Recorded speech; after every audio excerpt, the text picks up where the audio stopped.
Our Texas winter coverage continues here. We're going to send you out to Fox 26 in Houston. But first, a story that our producer, Brittany Zeck, brought to us here. It's Texas sea turtles in turmoil.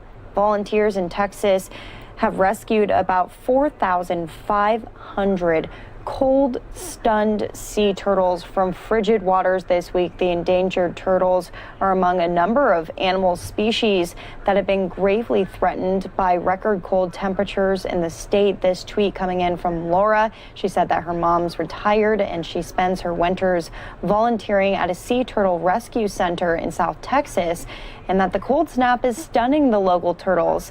And they're doing a lot of rescues right now. As you can see, that entire back seat of that Subaru just lined with turtles there. She said that they ran out of space at the rescue center, so the local convention center opened its doors to turtle storage. Look at all of those sea turtles. This video was from yesterday afternoon. By the time Laura's mom had sent it to her, she said that there were many more, and there's no empty floor space tonight. Sea turtles are one of the most iconic animals found in the area.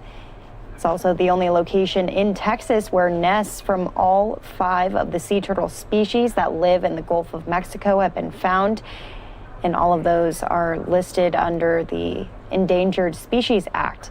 They're endangered or threatened. Well, Laura, being on top of this story, she said that her mom sent her more photos. She says, imagine a football field with turtles side by side and nose to tail. That's what it looks like out there. Sea Turtle Incorporated, with the help of volunteers, raced to save thousands of turtles since the onset of the deadly winter storm that sent temperatures plummeting to freezing levels in South